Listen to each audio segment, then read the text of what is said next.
Background में हाँ हो सही। गई स्टार्ट।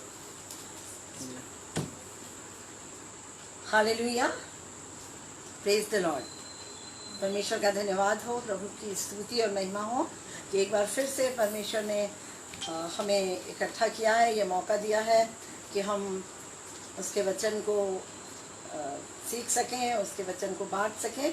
और मैंने आपसे बताया था कि पिछली बार जो मैंने कुछ बांटा था और पर्वत पर जाने के बारे में, और मैंने कहा था कि मैं उसी के आगे आपसे बांटूंगी। तो परमेश्वर का धन्यवाद हो कि एक बार फिर से वो समय आया है। आइए हम छोटी सी प्रार्थना करें और उसके बाद हम वचन में आगे जाएंगे। हालेलुया, धन्यवाद धन्यवाद धन्यवाद धन्यवाद। जय जयकार अनुग्रहकारी सामर्थ्य प्रेमी पराक्रमी परमेश्वर पिता पवित्र अब्बा, आपके पवित्र चरणों में आते हैं प्यारे प्रभु परमेश्वर पिता। आपके पवित्र नाम को धन्य कहते हैं, आपके पवित्र नाम की स्तुति महिमा प्रशंसा और बड़ाई करते हैं, गुणानुवाद करते हैं, जय जयकार करते हैं, धन्यवाद तारीफ करते हैं प्रभु कि आपने हमसे प्रेम किया है, आपने हमें चुना है, हमें नाम लेकर बुलाया और अलग किया है। प्रभु जी आपकी महिमा हो, आपकी स्तुति हो प्यारे प्रभु परमेश्वर पिता। हम अपने आप को आपके पवित्र चरणों पर लेकर आते हैं पवित्र अब्बा। और प्रभु जी आज हम आपको अपने बीच में पुकारते हैं, निमंत्रण देते हैं प्रभु परमेश्वर पिता। और प्रभु जी जो आपका वचन बांटा जाना है प्रभु, ये पवित्र आत्मा आपके द्वारा हो प्रभु जी। हम अपने आप को आपके हाथों में समर्पित करते हैं, सुनने वालों को भी साथ रहिए प्रभु परमेश्वर पिता। और प्रभु परमेश्वर पिता जो हम सुनते हैं उसे हम एक करने वाला बनाइए प्रभु जी। यीशु मसीह के मधुर मीठे पवित्र सामर्थी नाम से इस प्रार्थना को मांगते हैं, सुनने के लिए धन्यवाद देते हैं यीशु के मीठे नाम से, आमीन। हालेलुया, परमेश्वर का धन्यवाद हो। और आज का जो वचन है वो है building the temple of God for living sacrifice. परमेश्वर के मंदिर को जीवित बलिदान के लिए बनाना, ये आज का परमेश्वर का वचन, मुख्य वचन, उसकी हेडिंग है जो मैं आज आप लोगों के सामने बांटने जा रही हूँ। और इसके लिए हम निकालेंगे हग्गाई की किताब और उसका 1 अध्याय और उसका 1 से 14 वचन।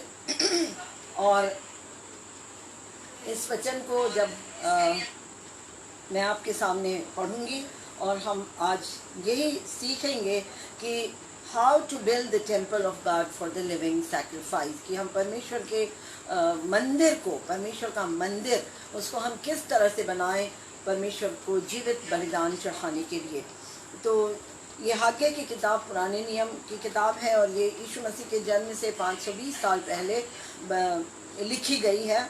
और हागे भविष्यद्वक्ता के पास परमेश्वर का ये वचन आया और परमेश्वर का वचन हागे भविष्यद्वक्ता से कहता है, ये उस समय जब इस्राएली लोग बंधुआई से लौट के आ चुके थे और वो लोग इस्राएल देश में आ गए थे, यरूशलेम में रहते थे, लेकिन यरूशलेम में परमेश्वर का मंदिर जो था वो टूटा फूटा था। लेकिन लोग अपने घरों को बनाने के लिए तैयार थे, लोग अपना घर बनाना चाह रहे थे और लोग अपने घरों को बनाने में बिल्कुल बिजी थे, अच्छे अच्छे से रहने के लिए। लेकिन कभी किसी ने नहीं सोचा कि हमको परमेश्वर का भवन, परमेश्वर का मंदिर, उन दिनों में परमेश्वर का आत्मा मंदिर में जो वाचा का संदूक होता था उसमें परमेश्वर की उपस्थिति आती थी। तो हम देखते हैं कि यहाँ पर परमेश्वर का मंदिर जो था वो उजाड़ पड़ा था, वो टूटा फूटा था, वो टूटी हुई अवस्था में था। क्योंकि हिजकिया राजा जब सब कुछ लूट के ले गया, मंदिर लूटा, यरूशलेम लूटा, तो उसने मंदिर को भी तोड़ फोड़ के, जला के, नाश करके चला गया था। तब परमेश्वर का वचन दारा राजा के दूसरे वर्ष के 6वें महीने के पहले दिन यहोवा का वचन हागे भविष्यद्वक्ता के द्वारा शालतिएल के पुत्र जरुब्बाबेल के पास, जो यहूदा का अधिपति था, और यहोसादाक के पुत्र यहोशू महाजक के पास पहुंचा। सेनाओं का यहोवा यूं कहता है, ये लोग कहते हैं कि यहोवा का भवन बनाने का समय नहीं आया। तो फिर हम यहाँ पर देखते हैं कि परमेश्वर का वचन बता रहा है कि लोग कह रहे हैं कि अभी परमेश्वर का भवन बनाने का समय नहीं आया है। फिर यहोवा का यह वचन हागे भविष्यद्वक्ता के द्वारा पहुंचा, क्या तुम्हारे लिए अपने छत वाले घरों में रहने का समय है जबकि यह भवन उजाड़ पड़ा है। और सचमुच में ये देखने की बात है, ये सोचने की बात है कि लोग अपने घरों को बनाने में लगे हुए थे, परंतु परमेश्वर का भवन जो था वो उजाड़ पड़ा था। तो परमेश्वर का वचन आता है, परमेश्वर कह रहा है कि क्या तुम्हें अपने घर बनाने की चिंता लगी है, जबकि मेरा भवन जहाँ मैं तुमसे मिलने आता हूँ, जहाँ मैं तुमसे भेंट करने आता हूँ, ये सब कुछ उजाड़ पड़ा है। और तब जब हम यहाँ पर जब इन बातों को हम देखते हैं तो ये हम देख रहे हैं परमेश्वर का भवन बनाने की बात, तो ये हमें मालूम है कि ये पुराने नियम की बात है और ये उस समय यरूशलेम के मंदिर को बनाने की बात हो रही थी। लेकिन क्या ये पुराना नियम आज हमारे जीवन में अप्लाई होता है या नहीं? जो बातें पुराने नियम में थीं वो बातें हमारे लिए भी इस्तेमाल होती हैं। हालेलुया। तो हम देखते हैं कि परमेश्वर का जो भवन है वो कैसा है? उजड़ा हुआ है। लेकिन आज परमेश्वर फिर हमें कौन से भवन को बनाने की बात कर रहे हैं, ये हमें देखना ज़रूरी है। वो कौन सा भवन है, वो क्या भवन है जिसको परमेश्वर हमें बनाने के लिए कह रहे हैं? तो हम जानते हैं कि वो मंदिर कहाँ है। पहला कुरिन्थी उसका 3 अध्याय और उसका 16 वचन। आज ऐसा कुछ नहीं है पुराने नियम के समान कि जहाँ कोई वाचा का संदूक नहीं है, जहाँ पर परमेश्वर आकर उपस्थित हो और परमेश्वर को एक भवन या एक जगह जहाँ पर आकर मनुष्यों से बात करना है। तो आज वो परमेश्वर का भवन कहाँ है? पहला कुरिन्थी 3 और उसका 16 और 6 का 19 और दूसरा कुरिन्थी 6 का 16 को हम पढ़ेंगे। और क्या तुम नहीं जानते कि तुम परमेश्वर का मंदिर हो और परमेश्वर का आत्मा तुम में वास करता है? हालेलुया। तो कितनी सुंदर बात है। यहाँ परमेश्वर का वचन कह रहा है पहला कुरिन्थी 3:16 में कि हम परमेश्वर का मंदिर हैं और परमेश्वर का आत्मा हम में वास करता है। और 6 का 16 में 19 में क्या तुम नहीं जानते कि तुम्हारी देह पवित्र आत्मा का मंदिर है जो तुम में बसा हुआ है और तुम्हें परमेश्वर की ओर से मिला है और तुम अपने नहीं हो? आमीन। हालेलुया। और दूसरा कुरिन्थी 6:16 को भी हम पढ़ लेंगे। कितनी खूबसूरत बात है कि परमेश्वर का वचन बताता है कि हम परमेश्वर का मंदिर हैं। हालेलुया। और मूर्तियों के साथ परमेश्वर के मंदिर का क्या संबंध? क्योंकि हम तो जीते परमेश्वर के मंदिर हैं, जैसा परमेश्वर ने कहा है, मैं उनमें बसूंगा और उनमें चला फिरा करूंगा। आमीन। हालेलुया। और मैं उनका परमेश्वर होऊंगा और वे मेरे लोग होंगे। हालेलुया। तो हम देखते हैं कि परमेश्वर हम में रहते हैं, उनका आत्मा हमारे अंदर रहता है और वो हमें चलना फिरना चाहता है और हमको उस परमेश्वर को अपने अंदर रखना है। तो वो भवन आज हम हैं। और यहाँ पर ये वचन जो परमेश्वर का लिखा हुआ है, भले ये पुराने नियम में है, यीशु मसीह के जन्म के 520 साल पहले का ही क्यों ना हो, परंतु उस समय से परमेश्वर हमारे लिए कह रहा है कि मेरा भवन तैयार नहीं है। और सचमुच में आज हम देखते हैं तो लोग अपने अपने घरों को बनाने के लिए तैयार हैं। परमेश्वर गिरजाघर के बारे में बात नहीं कर रहे हैं। परमेश्वर गिरजाघरों में, मंदिर में, मस्जिद में, गुरुद्वारों में नहीं रहते हैं। वो निर्जीव और मिट्टी और गारा से बनी हुई चीज़ों में नहीं रहते हैं, परंतु वो काहे में रहते हैं? जीवित, हम जो जीवित मनुष्य हैं, हम उसका पवित्र मंदिर हैं और वो हमारे अंदर रहते हैं। और हम देखेंगे कि लोग कहते हैं कि अभी परमेश्वर के भवन को बनाने का समय नहीं आया। बिल्कुल ठीक उसी समय, उस तरह जब नूह कहता था कि परमेश्वर आने वाला है, लेकिन कोई नहीं सुना। और अभी समय है जब परमेश्वर के लोग जगह जगह बता रहे हैं कि यीशु मसीह का आना निकट है, यीशु मसीह का आना निकट है।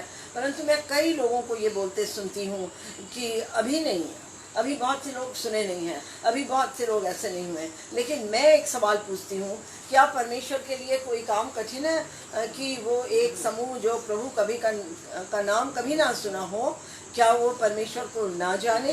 एक पल, परमेश्वर के लिए तो पलक झपकते ये काम हो जाता है। मेरी कलीसिया में एक महिला आती है और उनका पति उनको नाराज होके कि तुम प्रभु को मानोगी तो मैं चला जाऊंगा करके वो घर छोड़ के निकल गया और गांव चला गया। लेकिन गांव में एक दिन सो रहा था, 2 हफ्ते की बात है, और गांव में आके उसने सपना देखा कि प्रभु यीशु मसीह ने उसकी तरफ अपना हाथ बढ़ाया और उसने पूरा यीशु मसीह को अपनी आंखों से देखा सपने में, और उस सपने में उसने भी अपना हाथ प्रभु को दिया, और बहुत कुछ उसका लंबा सपना है।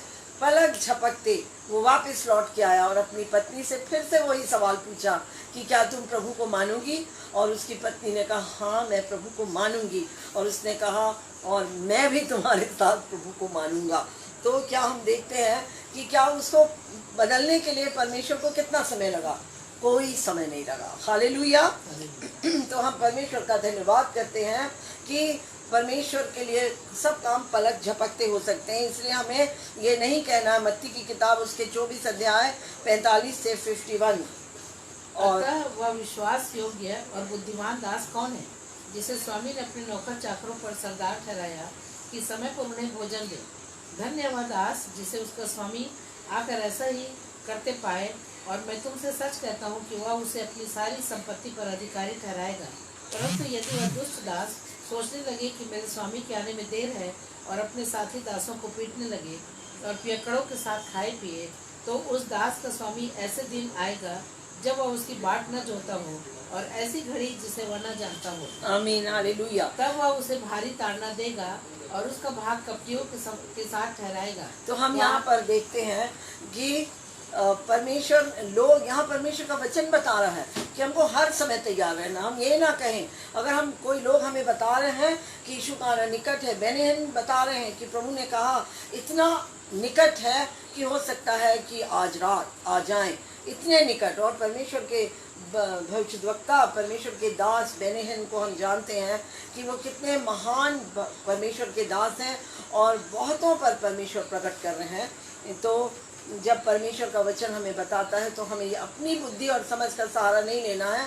परमेश्वर का वचन यहाँ कहता है कि अभी समय नहीं आया है, लेकिन हमको इस तरह की बातें नहीं करना है। हम खुद प्रार्थना में जाएं, प्रभु से कहें समय असमय प्रभु मुझे तैयार रख। बस अगर कोई बता रहा है तो हमें सुनना है, हमें नम्र बना, हमें दीन बना कि हम जब कोई बता रहे हैं तो हम तेरे लिए तैयार रहें। और तब हम देखते हैं कि तो परमेश्वर कहता है कि तुम अपने महल में, आज हम सच में देखते हैं लोगों के पास इतने खूबसूरत घर हैं, महलों के जैसे मैंशंस हैं, पैलेस के जैसे इतने खूबसूरत घरों में रहते हैं, लेकिन परमेश्वर का भवन हम हैं।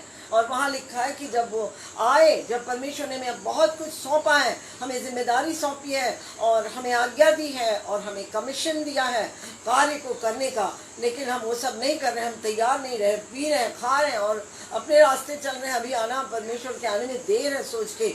और लेकिन जो परमेश्वर हमारी ज़िंदगी से चाहता है, जो हमारे व्यवहार से चाहता है, जो हमारे स्वभाव से चाहता है, हम ये ना सोचें कि मैं जैसा सोचता हूँ तो मैं तैयार हूँ। ऐसा नहीं, जैसा परमेश्वर सोचता है, जैसा परमेश्वर चाहता है, वैसा हमें तैयार रहना है उसके आने के लिए। और 5 वचन, अब सेनाओं का यहोवा यूं कहता है, अपनी अपनी चाल चलन पर ध्यान करो। अब हम देखते हैं कि परमेश्वर उस भवन को बनाने के बारे में, वो भवन जो हम हैं उसके बारे में वो क्या बात कर रहे हैं कि अपनी अपनी चाल चलन पर ध्यान करो, तुमने बहुत बोया और थोड़ा काटा।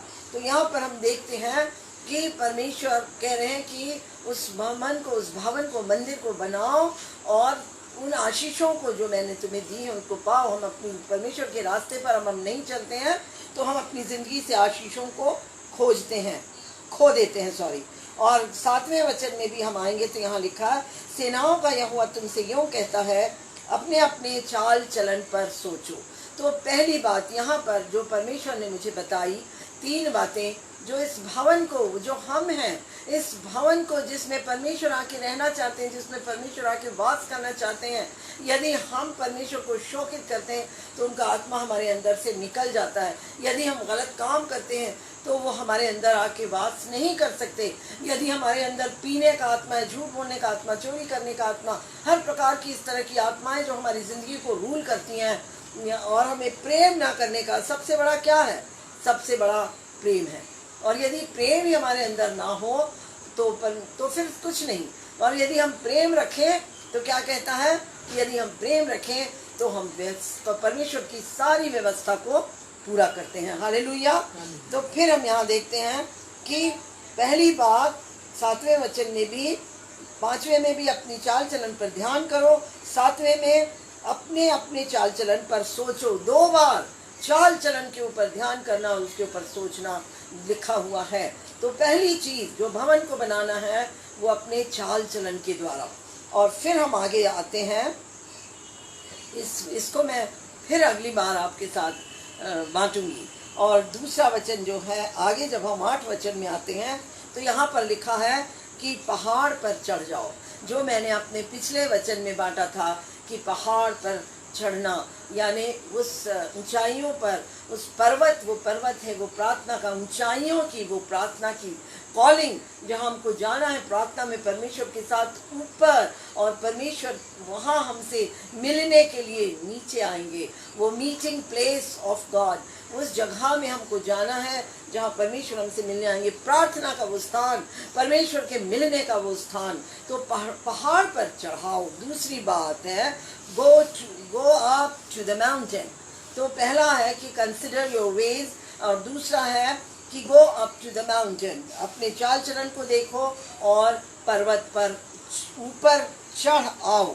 और तीसरी बात जो हम देखते हैं वो है और लकड़ी ले आओ। हालेलुया। और लकड़ी ले आओ और इस भवन को बनाओ। देखिए, हमने देखा 3 बातें इस भवन को बनाने के लिए। भवन परमेश्वर का मंदिर जो हम हैं, उसको बनाने के लिए 3 बातें। अपने चाल चलन को देखो, पहाड़ पर चढ़ाओ, जिसके बारे में हमने ऑलरेडी स्टडी कर ली है, प्रार्थना में ऊपर आओ। और तीसरी बात अब हम देखेंगे, और आज हम तीसरी बात को ही डिस्कस करेंगे, और वो है लकड़ी ले आओ। हालेलुया। तो परमेश्वर का धन्यवाद हो कि परमेश्वर हमें अपने वचन के द्वारा सिखाते हैं। और यहाँ पर परमेश्वर उस मंदिर को बनाने के लिए हमसे बात कर रहे हैं। हालेलुया। तो अब हम ये जो हमारे कंसिडर योर वेज जो हैं, इसके बारे में हम अगली बार बात करेंगे। लेकिन आज जो हम परमेश्वर के वचन के बारे में बात करेंगे वो है लकड़ी ले आओ और भवन को बनाओ, एंड ब्रिंग द टेम्पल। तो परमेश्वर के भवन को, परमेश्वर के मंदिर को बनाने के लिए परमेश्वर का वचन हमसे कहता है कि लकड़ी ले आओ। हालेलुया।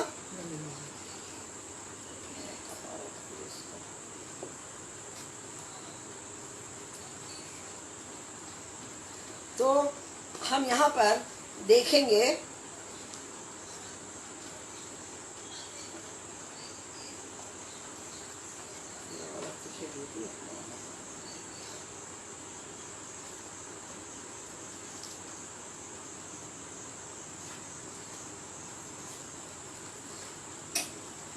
तो हम यहाँ देखते हैं कि परमेश्वर हमको उस भवन को बनाने के लिए लकड़ी लाने के लिए कह रहे हैं। तो इसके पहले कि हम और उसके गहराई में जाएं, हम क्या देखेंगे? हम आइए हम लकड़ी के चरित्र को देखते हैं। लकड़ी के चरित्र के बारे में हम सीखेंगे। तो लकड़ी का चरित्र जो पहली बात जो हम देखेंगे वो ये है कि लकड़ी को बनाने वाला कौन है। इस संसार में बहुत सारी चीज़ें हैं जो परमेश्वर ने बनाई हैं और जो ऐसी भी हैं जो मनुष्य भले ही परमेश्वर की दी हुई बुद्धि से बनाई हैं, लेकिन मनुष्य ने बनाई हैं।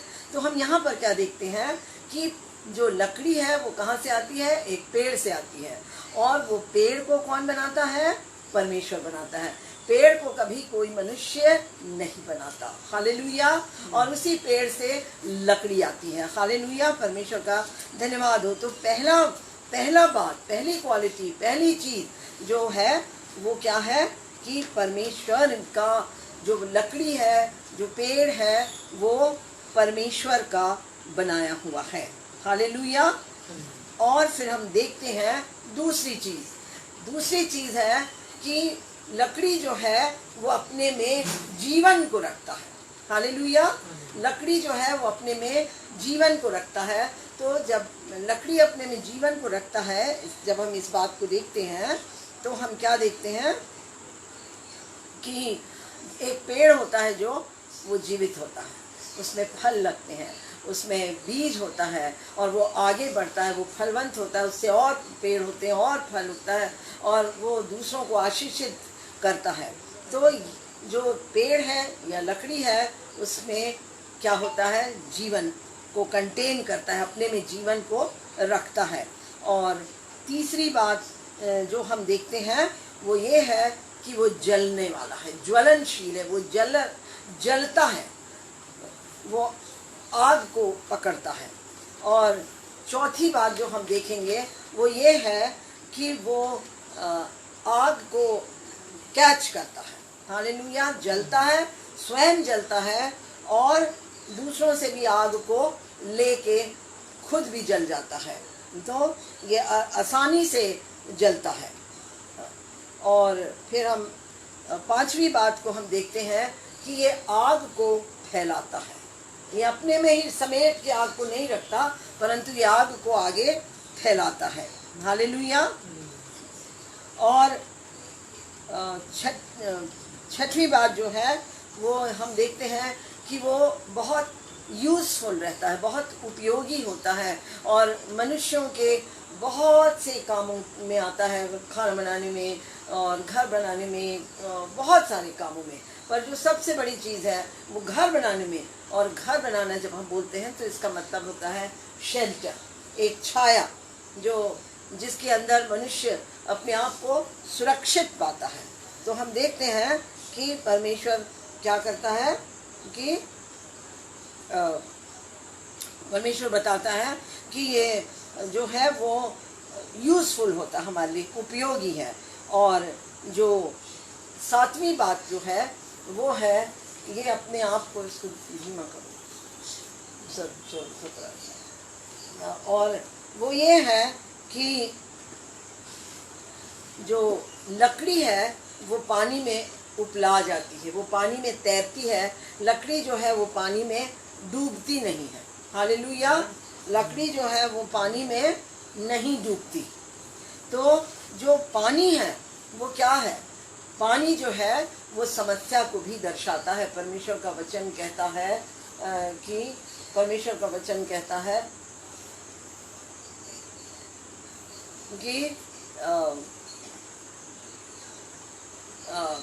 चाहे तू जल में से होकर जाए तो भी वो जल तुझे डुबा नहीं सकेंगे। हालेलुया।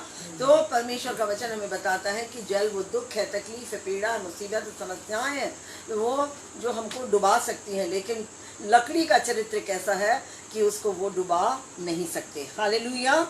तो हम देखते हैं कि ये सारे हमने 7 चरित्र देखे जो लकड़ी के होते हैं। और अब हम यहाँ पर देखेंगे कि परमेश्वर कहते हैं कि ऊपर पर्वत पर आओ और लकड़ी ले आओ उस भवन को बनाने के लिए। वो भवन हम है, उसको बनाने के लिए परमेश्वर हमें लकड़ी लेकर आने को कह रहे हैं। और यहाँ पर हम देखते हैं कि परमेश्वर हमें लकड़ी लेके आने को क्यों कहते हैं। तो हम सबसे पहली बात हम क्या देखते हैं कि वो हमें ऊपर आने को कहते हैं। ऊपर यानी हमको प्रार्थना में ऊपर जाना है। हालेलुया। और प्रार्थना में हमें ऊपर जाना है, पर्वत पर जाना है, यानी प्रार्थना में जाना है। और वहाँ से लकड़ी तो नीचे भी होती है, लकड़ी ज़मीन में भी होती है, ज़मीन में भी जंगल होते हैं। लेकिन परमेश्वर कहाँ से लकड़ी लाने को कह रहे हैं? ऊंचाइयों से, पर्वत से, प्रार्थना से। वहाँ से वो लकड़ी लाने को कह रहे हैं। ये वाला भी ऑन कर। तो वहाँ से भी परमेश्वर हमको लकड़ी लाने के लिए कहते हैं ऊपर से। हालेलुया। तो यहाँ पर हम देखेंगे कि परमेश्वर का वचन ये लकड़ी को किस रीति से दर्शाता है। यहाँ पर हम पाएंगे कि जो लकड़ी है वो बाइबल में परमेश्वर का वचन लकड़ी को पिता, पुत्र और पवित्र आत्मा के रूप में दर्शाता है। हालेलुया। तो जब हम प्रार्थना में जाते हैं तो हम किससे भेंट करते हैं? पिता से, पुत्र से, पवित्र आत्मा से। और प्रार्थना में ऊपर आओ और लकड़ी लाओ। हालेलुया। तो यहाँ पर हम देखते हैं कि वो लकड़ी कौन है? पिता, पुत्र और पवित्र आत्मा से लकड़ी को कंपेयर किया गया है। और परमेश्वर का वचन हमको बताता है कि हमको वो लकड़ी को लेकर आना है। परमेश्वर हमें उस लकड़ी को लाने के लिए कह रहे हैं। तो आइए हम शुरू करते हैं। परमेश्वर का वचन कहाँ कहाँ पर हमें क्या क्या बताता है। तो हम सबसे पहले देखेंगे जो आर्क ऑफ नोआ, जो नूह का जो जहाज था, नूह का जो जहाज है वो एक डिवाइन कॉवेनेंट है मनुष्यों के साथ। परमेश्वर अपने लोगों के साथ है। क्या है? जेनेसिस उत्पत्ति है तो नहीं है ना? अच्छा हाँ, ठीक है। तो यहाँ पर हम सब जानते हैं कि नूह का जो जहाज है उसमें मनुष्य जाति पूरी बचा ली गई थी। हालेलुया। पूरे मनुष्य जाति को, वो एक शिप है, एक जहाज है। और वो काहे से बना था? 6:13।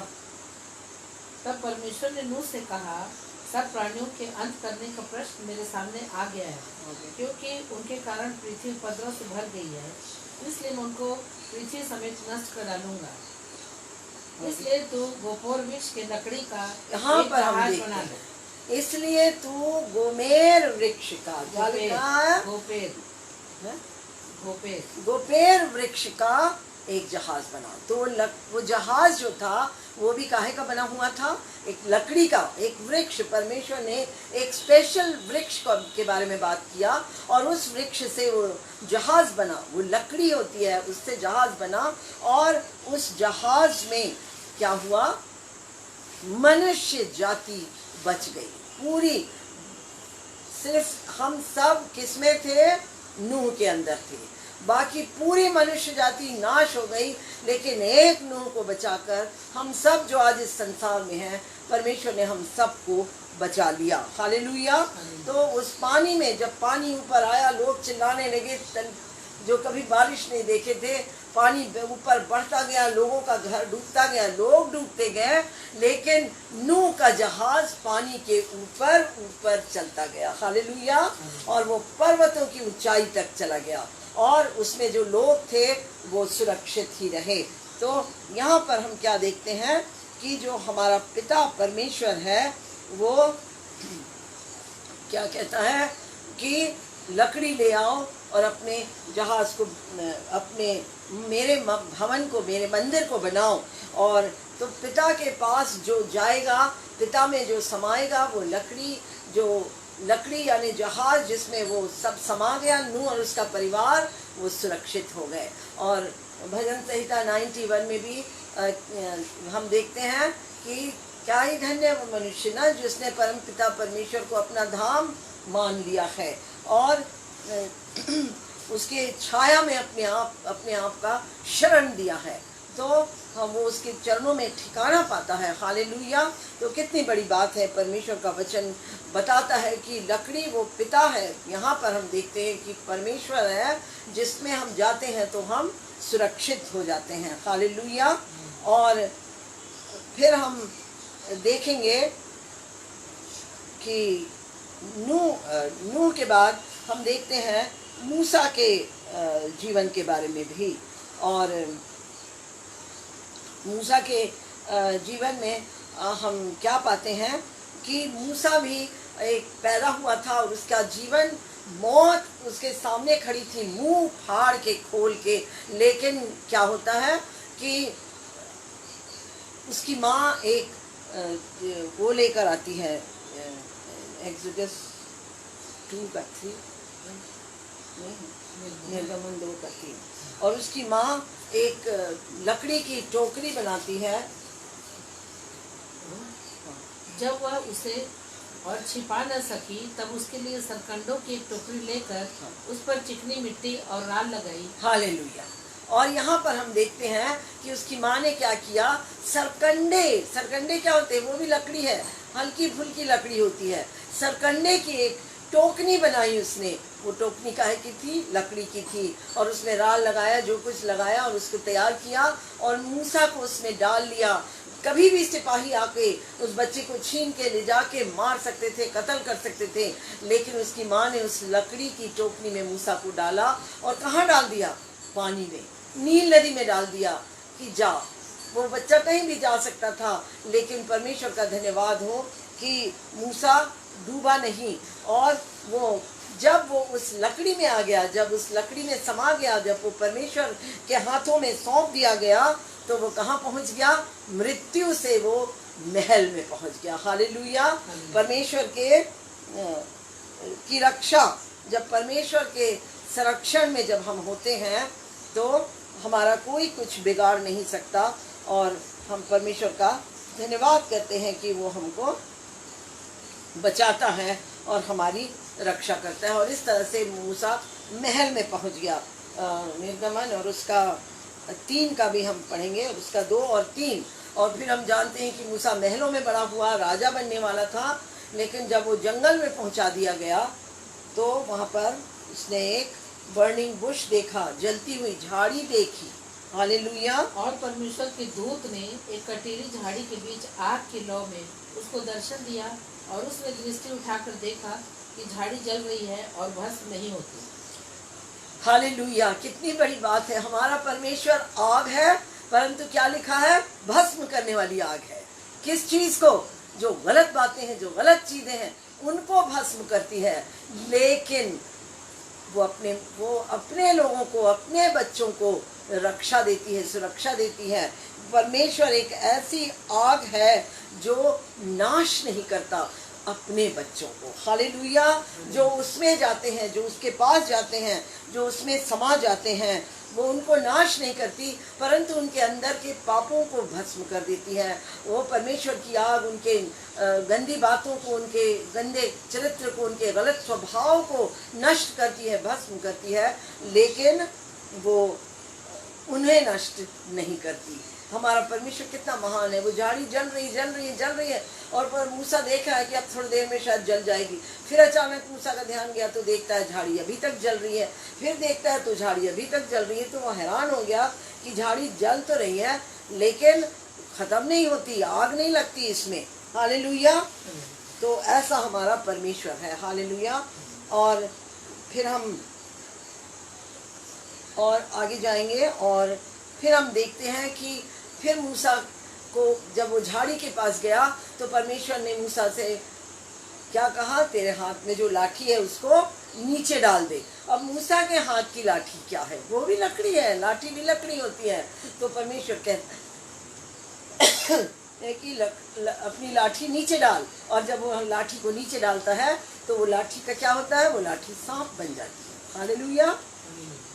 तो ऐसा महान और सामर्थी परमेश्वर हमारा परमेश्वर, मिरेकल करने वाला परमेश्वर है। मिरेकल कौन करता है, पवित्र आत्मा करता है। यहाँ पर हम मूसा की लाठी में पवित्र आत्मा को देख सकते हैं। हालेलुया। पिता, पुत्र और पवित्र आत्मा तीनों एक हैं। तो लकड़ी को परमेश्वर का वचन जगह जगह पिता, पुत्र और पवित्र आत्मा के रूप में दर्शाता है। हालेलुया। तो यहाँ पर हम देखते हैं कि वो लकड़ी जो रॉड है मूसा के हाथ की, वो भी क्या है, आश्चर्य कर्म करने वाली लाठी है। हालेलुया। और पवित्र आत्मा ही वो काम करती है। वो लाठी क्या है, सांप बन जाती है। फिर वही लाठी को जब वो नील नदी पर मारता है तो वो नील नदी क्या हो जाती है, नील नदी का पानी लहू बन जाता है। और फिर हम आगे देखते हैं, बहुत सारे पूरे 10 विपत्तियां आती हैं। उस लाठी को वो उठाता था और मिस्रियों पर समस्या समस्या समस्या, और वो लाठी को उठाता था, समस्या दूर होती थी। हालेलुया। हम देखते हैं कि परमेश्वर ने पवित्र आत्मा की सामर्थ्य कहाँ पर लाठी के रूप में दिखा रहा है। हालेलुया। उसके बाद जब मूसा उनको निकाल कर वहाँ से, परमेश्वर की योजना के अनुसार उनको वहाँ से निकाल कर ले गया, तब हम देखते हैं एक ऐसा जगह आता है जहाँ सामने लाल समुद्र था, मृत्यु, और पीछे थी इस मिस्रियों की सेना, मृत्यु, दोनों तरफ मृत्यु। और तब यहाँ पर परमेश्वर, उस मूसा जो है वो परमेश्वर की दुहाई देता है, लेकिन परमेश्वर उससे कहता है, मूसा मेरी दुहाई क्यों दे रहा है, तेरे हाथ में क्या है? तो पर वो मूसा कहता है मेरे हाथ में लाठी है। तो परमेश्वर कहता है फिर उठा लाठी। और तब फिर हम देखते हैं कि मूसा लाठी उठाया और लाल समुद्र 2 भाग में बट गया। पवित्र आत्मा हमारा मिरेकल करने वाला परमेश्वर का आत्मा है। हालेलुया। परमेश्वर का धन्यवाद हो, परमेश्वर की स्तुति हो। हमारा पवित्र आत्मा मिरेकल करने वाला। कितना बड़ा मिरेकल क्या हुआ? लाल समुद्र उसके लाठी के सामर्थ से, पवित्र आत्मा की सामर्थ से, मिरेकल के द्वारा, चमत्कार के द्वारा 2 भागों में बट गया। हालेलुया। और उनकी जान एक बार फिर से, इसराइलियों की जान बच गई। फिरौन उनको मान नहीं सका, परंतु वो उसमें नाश हो गया। हालेलुया। तो हम देखते हैं कि हमारा परमेश्वर मिरेकल करने वाला परमेश्वर है। तो यहाँ पर फिर हम देखेंगे कि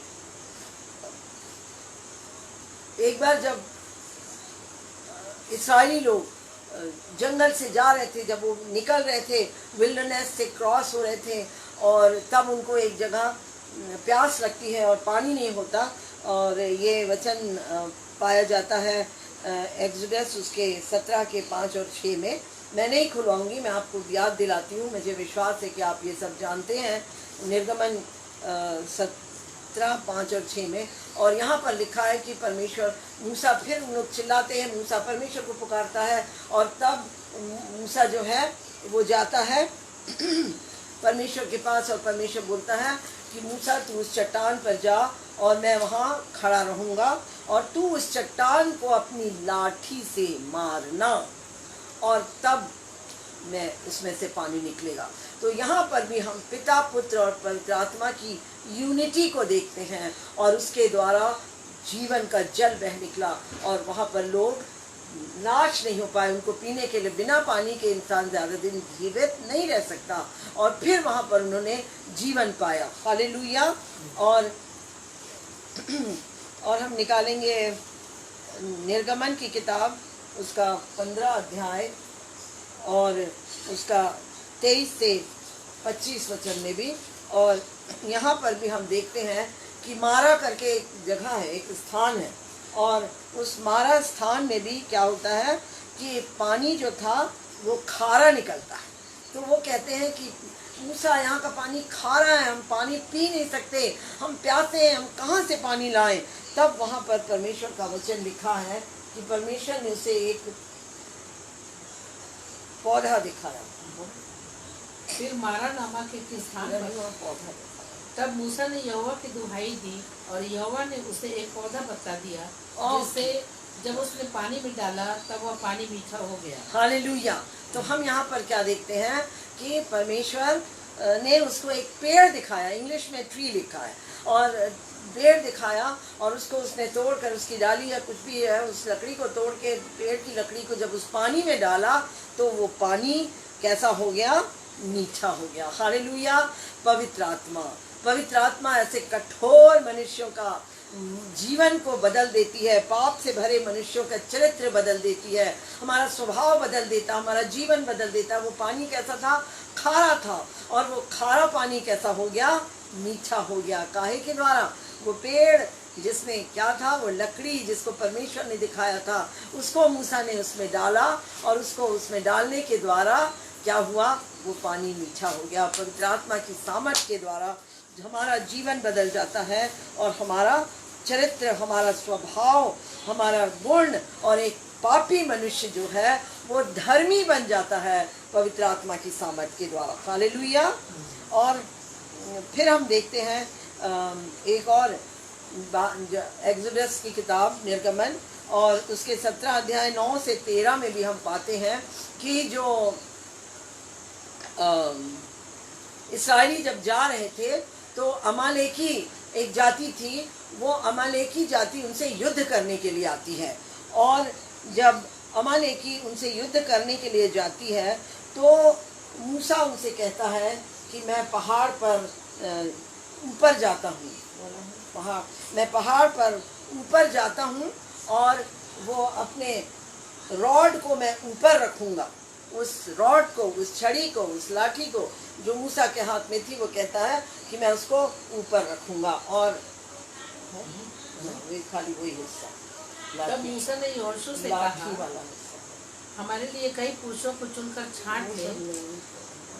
मूसा की इस आज्ञा के अनुसार यहोशू अमालेकियों से लड़ने लगा और मूसा, हारून और हूर पहाड़ी की चोटी पर चढ़ गए। पहाड़ी की चोटी, एक बार फिर से ध्यान से सुनिए, ध्यान दीजिए कि मूसा ये नहीं बोला कि मैं यहाँ नीचे खड़े होके हाथ ऊपर करूंगा, परंतु क्या कह रहा है, मैं पहाड़ की चोटी पर जाके अपना हाथ ऊपर करूंगा। हाँ, उसी में आगे पढ़ो।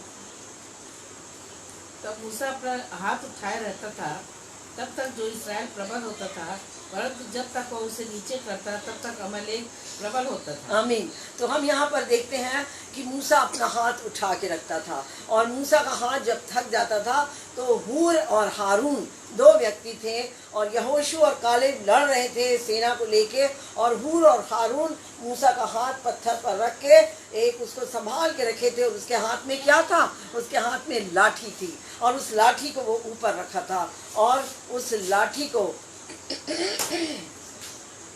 जब तक वो ऊपर रखता था तब तक इस्राएली जीतते थे, पर जब वो हाथ को नीचे लाता था तो इस्राएली हारने लगते थे।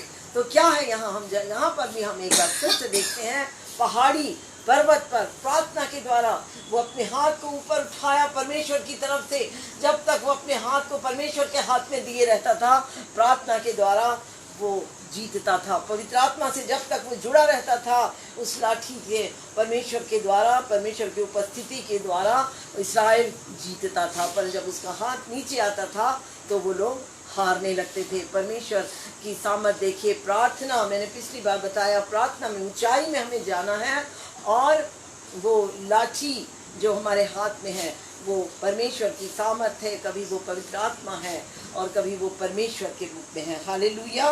तो इस तरह से हम देखते हैं कि वो लाठी के द्वारा वो लोग जीतते हैं, परमेश्वर की आराधना, स्तुति, महिमा को करने के द्वारा। हालेलुया। फिर हम एक और देखेंगे, पहला सामुएल और उसका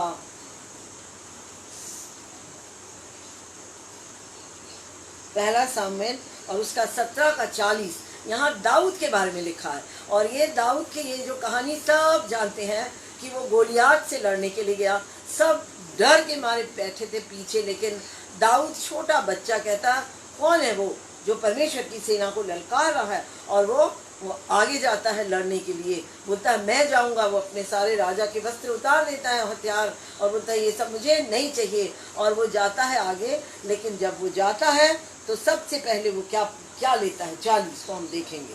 तब उसने अपनी लाठी हाथ में ली। हालेलुया। यहाँ पर अक्सर जब हम देखते हैं, मैं अक्सर देखती हूँ लोग प्रचार करते हैं, तो उसने 5 पत्थर लिए और उसने 5 पत्थर लिए और 5 पत्थरों के ऊपर बहुत ज़्यादा प्रचार होता है। लेकिन यहाँ हम अगर उसके आगे देखें तो उसमें लिखा है कि सबसे पहले उसने अपनी लाठी ली। हालेलुया। पढ़ेंगे। और नाले में से 5 चिकने पत्थर छांट कर आमीन। अपनी चरवाही की थैली अर्थात अपने झोले में रखे और अपना गोफन हाथ में लेकर पलिश्ती के निकट गया। तो हम यहाँ पर क्या देखते हैं कि सबसे पहले उसने अपनी लाठी ली, और सारी जिंदगी वो क्या था, एक चरवाहा था, और वो अपनी लाठी लेकर अपने चरवाहों को अपनी भेड़ बकरियों को चराता था, अपने जानवरों को चराता था। लेकिन हम जानते हैं कि वो हर समय परमेश्वर से जुड़ा रहता था, परमेश्वर के भजन कीर्तन किया करता था। और छोटा बच्चा क्या करता था, बड़े बड़े उसका वजन शायद मुश्किल से 50 किलो भी ना हो, 40 किलो उसके एज के अनुसार, और उसके बोले वो शेर और भालू को फाड़ देता था। जब उसके शेर और भालू उसके जानवरों को पकड़ लेते थे तो वो मुंह से पकड़ के उनको फाड़ देता था। Can you imagine? 35-40 किलो का इंसान एक शेर भालू का वजन 500 से आगे होता है। जो लीस्ट है वो 500 है, तो उससे आगे होता है। तो हम यहाँ पर देखते हैं कि इतना बड़ा दाऊद क्या करता है, इतना छोटा दाऊद क्या करता है कि बड़े बड़े शेर और भालू को फाड़ देता था। किसकी सामर्थ से? परमेश्वर की सामर्थ से, क्योंकि वो हर जगह हर समय परमेश्वर से जुड़ा रहता था, परमेश्वर की उपस्थिति में, परमेश्वर की संगति में रहता था। और यहाँ पर भी उसके पास वो लाठी रहती थी, मूसा की तरह चरवाहे की लाठी उसके पास होती थी। और जब वो गोलियात से लड़ने को जा रहा है तो सबसे पहले उसने लाठी ली। हालेलुया, परमेश्वर को अपने साथ लिया और सबसे पहले उसने गोलियात को क्या कहा? तू कौन है जो परमेश्वर की सेना को ललकारता हूँ? मैं तेरे पास यहोवा परमेश्वर के नाम से आता हूँ। हालेलुया। उसके अंदर घमंड नहीं था कि मैं शेर भालू को मार देता हूँ, मैं शेर भालू को मार चुका हूँ, तू क्या है? वो तो 500, 600, 700 किलो होते हैं, तू तो एक इंसान है, तू तो 100 किलो होगा। लेकिन यहाँ पर हम देखते हैं कि वो ये नहीं कहता कि मैं अपनी सामर्थ्य से आता हूँ, परंतु वो क्या कहता है कि मैं परमेश्वर की सामर्थ्य से तेरे पास आता हूँ। हालेलुया। और फिर हम आगे एक और बात देखेंगे, दूसरा राजा उसके 6 अध्याय के 5 और 6 वचन में। यहाँ पर भी हम देखते हैं तो हम पाते हैं कि एलीशा के चेले जो थे वो एलीशा से बोलते हैं कि हमको घर बनाना है, तो हम लकड़ी काटने जाते हैं, आप भी हमारे साथ चलो। और एलीशा उनके साथ जाता है और वो मांगी हुई एक कुल्हाड़ी थी, और वो कुल्हाड़ी जो थी उसका आगे का हिस्सा जिससे काटा जाता है लोहे का होता है, वो पानी में गिर गया और वो डर गए। तो हम क्या करें? तो एलीशा ने क्या किया? आप सबको मालूम है एलीशा ने कोई लोहा डाल के, अक्सर कुएं में बाल्टी गिर जाती है तो एक कांटों का, लोहे का एक कांटा कहलाता है, जाती थी पहले, अब तो शायद पता नहीं है कि नहीं। तो वो बाल्टी, लोहे का कांटा होता था, उस लोहे के कांटे को रस्सी में डाल के उस बाल्टी को ऐसे से खोज के उसको ऊपर निकाला जाता था। लेकिन यहाँ पर हम देखते हैं एलीशा क्या करता है, वो एक लकड़ी लेता है और लकड़ी को उस पानी में डालता है। हालेलुया। और जब उस लकड़ी को उस पानी में डालता है तो वो लोहा ऊपर तैरने लगता है। हालेलुया। परमेश्वर का लाख लाख धन्यवाद हो। परमेश्वर के काम कितने अद्भुत, अनोखे और निराले हैं। आप सोचिए जरा कि आयरन कैसा होता है और वो कितना हार्ड होता है, वो कितना टफ होता है, वो कितना वजनदार होता है, भारी होता है। क्या वो कभी पानी के ऊपर तैर सकता है? कभी नहीं। लेकिन परमेश्वर ऐसा कर सकता है। परमेश्वर ऐसे मनुष्यों के हृदय को बदल देता है, कठोर हृदयों को वो नम्र बना देता है और वो उनके अंदर की कठोरता को निकाल देता है, वो उनके जीवन को बदल देता है, वो उनका चरित्र को बदल देता है। हालेलुया।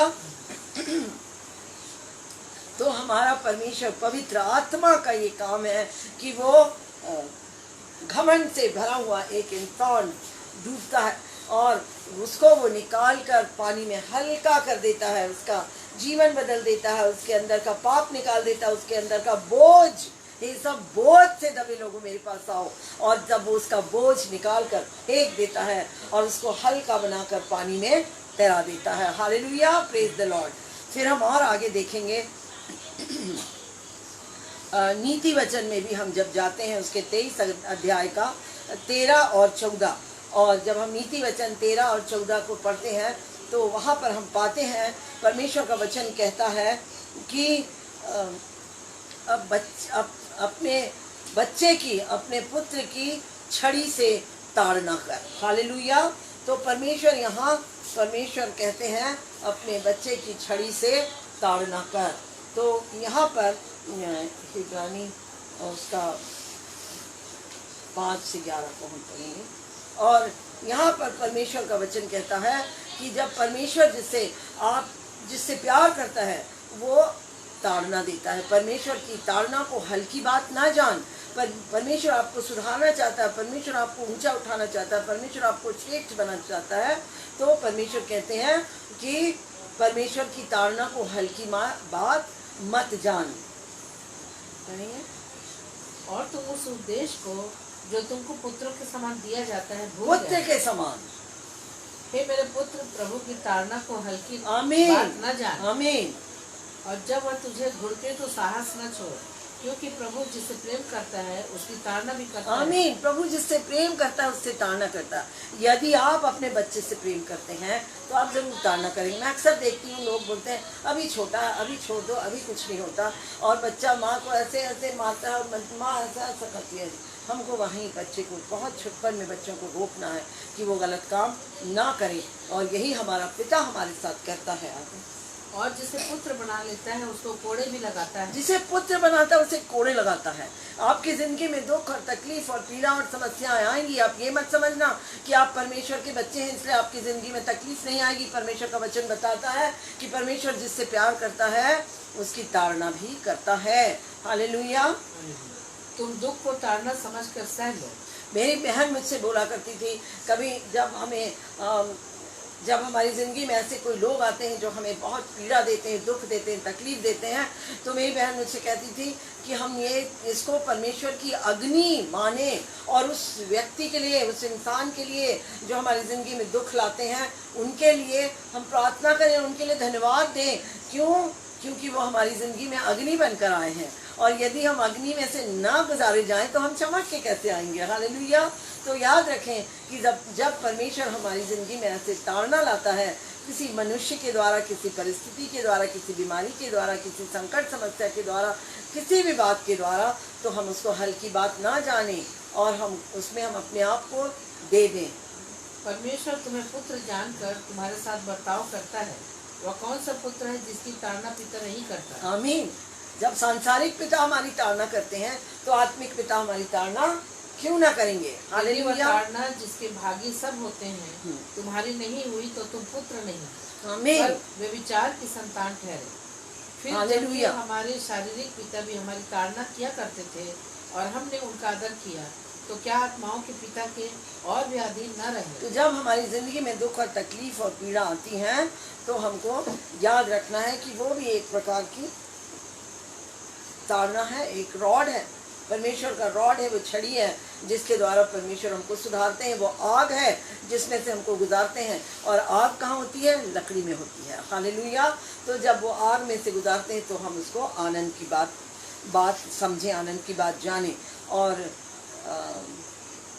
प्रेरितों के काम उसका 28 अध्याय और उसका 3 से 6 को हम देखते हैं कि वहाँ पर लिखा हुआ है, जब पौलुस ने लकड़ियों का गट्ठा बटोर कर आग पर रखा तो एक सांप आँच पकड़ निकला और उसके हाथ से लिपट गया। हाथ से सांप लिपट गया। लकड़ी का गट्ठा कहाँ रखा? आग पे रखा, और क्या हुआ? सांप निकल गया और हाथ से लिपट गया। सोचिए, जब आग और लकड़ी एक साथ हुए तो सांप क्या है? शैतान की शक्तियाँ निकल भागती हैं। हालेलुया। जब उन निवासियों ने सांप को और उसके हाथ से लटके हुए देखा तो आपस में कहा, सचमुच यह मनुष्य हत्यारा है कि यद्यपि समुद्र से बच गया तो भी न्याय से जीवित रहने न दिया। आमीन। तो हम यहाँ देखते हैं क्या परमेश्वर का वचन क्या बताता है कि वो लोग सोचते हैं कि अब तो हाथ लुकड़ गया, लेकिन वो उसको झटक दिया और सांप उसको कुछ नहीं किया। परमेश्वर का वचन कहता है कि परमेश्वर के बच्चे जो पवित्र आत्मा से भरे हैं, पवित्र आत्मा पाए हुए हैं, उनके क्या चिन्ह है? विश्वासियों के चिन्ह। वो जहर भी पी जाएंगे, वो सांप बिच्छू काटेंगे तो भी उनको कुछ असर ना होगा। वो सांप उसको कुछ नहीं किया, और तब लोगों ने देखा कि अरे इसको तो कुछ नहीं हुआ, और तब वो लोग उसको विश्वास किए। इसलिए परमेश्वर कहता है कि प्रार्थना में ऊपर आओ पर्वत पर, और वहाँ से वो लकड़ी लेकर आओ, वो पिता, पुत्र और पवित्र आत्मा रूपी लकड़ी जो हमको अपने जीवन में लेकर आना है। तभी परमेश्वर का ये भवन, ये मंदिर टेम्पल बनेगा जिसमें वो आके हमारे अंदर रह सकेगा, वरना वो हमारे अंदर नहीं रहेगा। जिसके अंदर बुराई है, जिसके अंदर गंदगी है, उसके अंदर वो कभी वास नहीं कर सकता। हालेलुया। और हम एक और वचन को, लास्ट एक और वचन को पढ़ेंगे, निर्गमन की किताब उसके 25 अध्याय और उसका 10 और 22 को। निर्गमन उसका 25 अध्याय, और यहाँ पर ये वाचा के संदूक के बारे में बात हो रही है। हालेलुया। बबूल की लकड़ी का एक संदूक बना। तो यहाँ पर हम देखते हैं शुरुआत 10 वचन में क्या लिखा है, बबूल की लकड़ी। हमने उधर देखा गोपेर की लकड़ी, फिर हमने एक और देखा सरकंडे की लकड़ी, और फिर हमने देखा पेड़ की लकड़ी, और अलग अलग लकड़ियाँ, लेकिन ये सब अच्छा कर रही हैं। और यहाँ पर हम देखते हैं बबूल की लकड़ी। फिर यहाँ हम देखते हैं कि बबूल की लकड़ी का एक संदूक बनाया जाए। बस, तो हम यहाँ देखते हैं कि परमेश्वर कह रहे हैं कि बबूल की लकड़ी का एक संदूक बनाया जाए। और फिर उसमें पूरा है, बाकी पूरा डिस्क्रिप्शन है, 10 से लेके 25 तक का पूरा डिस्क्रिप्शन है कि उसको कैसे बनाया जाए। उसके ऊपर सोना लगाओ, उसके ये लगाओ, वो लगाओ। परमेश्वर आगे देखिए 22 को हम पढ़ेंगे। और उसके ऊपर रहकर तुझसे मिला करूंगा। परमेश्वर कह रहे हैं कि उस संदूक के ऊपर रहकर, वो लकड़ी के ऊपर रहकर मैं तुझसे मिला करूंगा। और इस्राएलियों के लिए जितनी आज्ञाएं मुझको तुझे देनी होंगी, उन सबों के विषय में प्रायश्चित के ढकने के ऊपर से और उन करूबों के बीच में से जो साक्षी पत्र के संदूक पर होंगे, तुझसे वार्तालाप किया करूंगा। वार्तालाप हमारे लिए लॉ एंड ऑर्डर वहीं से हमको देगा, और वो हमसे बातें किया करेगा, हमारे से मिला करेगा, हमारे से बातें किया करेगा। उस वाचा के संदूक काहे से बना था? बबूल की लकड़ी से। तो हम देखते हैं कि जो लकड़ी है उसको भी यहाँ पर परमेश्वर, पवित्र आत्मा और प्रभु यीशु मसीह के रूप में दर्शाया गया है। और यहाँ पर लकड़ी जब आती है तो वहाँ पर परमेश्वर का, वो बबूल की लकड़ी में परमेश्वर की उपस्थिति आएगी। हालेलुया। पवित्र आत्मा के द्वारा परमेश्वर की उपस्थिति आती है। और जब हम प्रभु यीशु मसीह को ग्रहण करते हैं तो प्रभु यीशु मसीह के द्वारा, प्रभु यीशु मसीह में होकर हम प्रभु के पिता के पास पहुंच सकते हैं। बिना यीशु मसीह के हम पिता के पास कभी नहीं पहुंच सकते। और फिर हम 3 को निकालें, 22 को। और हम फिर एक आखिरी बात हम देखेंगे कि हम एक चीज़ देखेंगे लकड़ी के बारे में। 2 बातें और बाकी हैं। एक हम लकड़ी के बारे में हम देखेंगे। तो लकड़ी के बारे में हम क्या देखते हैं कि हमेशा परमेश्वर ने कहा, यहाँ पर भी हम देखें, और परमेश्वर वेदी बनाने के बारे में बात करता है और होम बलि जलाने का। तो जब भी हम, जो यहूदी हुआ करते थे, वो बलि दिया करते थे। और जब बलि देने के लिए काहे की ज़रूरत होती है? वेदी की।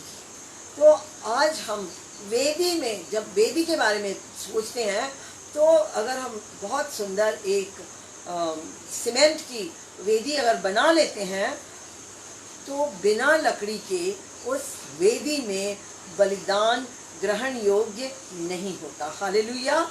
तो उस वेदी में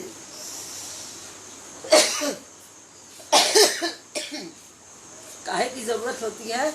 लकड़ी की जरूरत होती है। और परमेश्वर ने इब्राहिम से कहा, 22 अध्याय और उसके 3 से 13 वचन में हम आप पढ़ लेंगे। और वहाँ पर लिखा है कि परमेश्वर ने कहा कि जा और अपने तू बेटे को बलिदान कर मेरे लिए। परमेश्वर ने से कहा था कि मैं तुझे इस बेटे से बहुत सारी संतानें दूंगा। लेकिन यहाँ पर हम देखते हैं कि परमेश्वर कह रहे हैं कि जा तू उसको बलिदान कर। परमेश्वर ने इब्राहिम को परखा, इब्राहिम को जांचा। तो हम क्या देखते हैं कि परमेश्वर कहते हैं कि जा उसको तू वेदी पर चढ़ा। तब इब्राहिम क्या करते हैं? 3 वचन को हम पढ़ेंगे। अतः अब्राहम सवेरे तड़के उठा और अपने गधे पर काठी कसकर अपने 2 सेवक और अपने पुत्र इसहाक को संग लिया और होम बलि के लिए लकड़ी चीर ली। लकड़ी चीरी, वो ये वहाँ पर मिल जाएगी लकड़ी नहीं, वो अपने साथ लकड़ी चीर के लेके गया।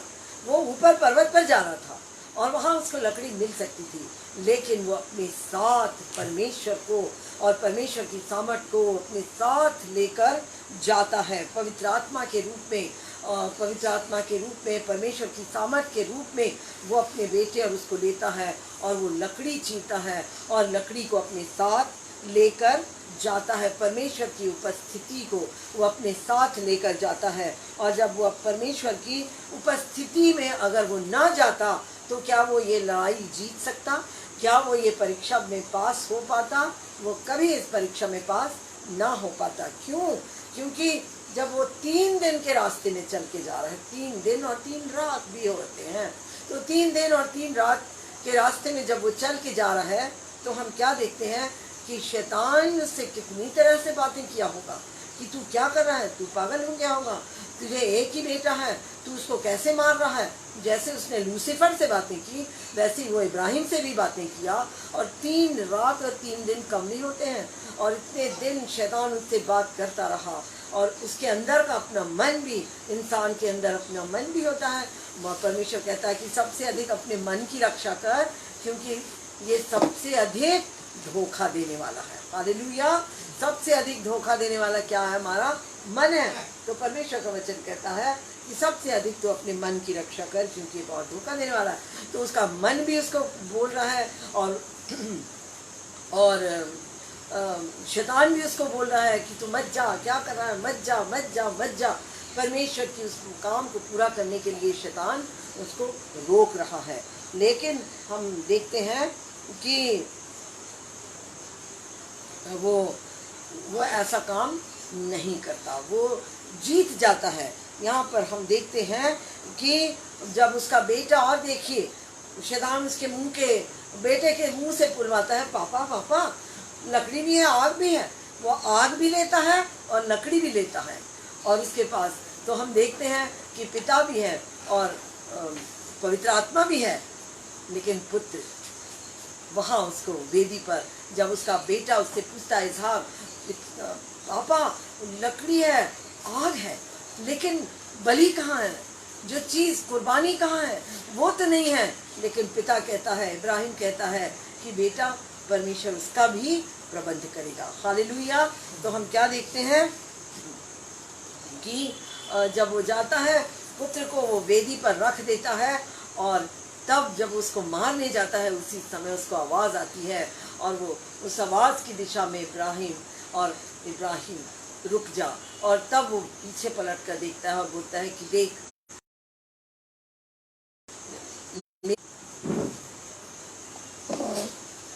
तो हम क्या देखते हैं कि जब उसको पीछे से आवाज़ आती है कि ये